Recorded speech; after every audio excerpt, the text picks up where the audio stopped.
ഗെയിമിൻ്റെ വണ്ടിയിൽ കയറിയിരുന്നിട്ടുണ്ട്. അപ്പം ഞാൻ ഓടിച്ച് നോക്കട്ടെ. പോകാത്ത ഗീർ പറ്റണ നമ്മൾ ഊർക്കൊണ്ടാവുന്ന എൻ്റെ വണ്ടി പോന്നു. അല്ല, ഞാൻ ഡ്രൈവിങ് മര്യാദക്ക് പഠിച്ചിട്ടില്ല. ഈ ആയിട്ട് കാണിക്കേണ്ടി വെച്ചു. നീ കുറച്ച് എന്നെ കാണിച്ചെന്ന്. അപ്പം ഞാൻ ഡ്രൈവിങ് മര്യാദക്ക് പഠിക്കാത്തതുകൊണ്ട് അത് കാണുന്നില്ല. അപ്പം ഞാൻ ഇത് ഉപേക്ഷിച്ച് കുറച്ച് അല്ല കുഞ്ഞി കുട്ടികളെയാണ് രശോ. അത് കുഞ്ഞി കുട്ടീൻ്റെ ഇടാ ഇങ്ങോട്ടൊക്കെയാ ഇടാ. നമ്മൾ ഒരിക്കലെങ്കിലും കുഞ്ഞുങ്ങളായിട്ട് ഇവിടെ വരണം കണ്ടോ രശോ. അങ്ങനെ കയറാ കേട്ടോ. അവൻ ജേഴ്സി നിന്ന് കയറിയിട്ടുണ്ട് ഷോർട്സ് ആക്കിയിട്ട്.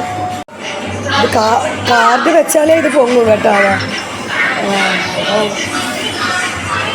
ചെറിയൊരു സെറ്റപ്പാണ് രാശ. വിമാനം പുറത്താണ്.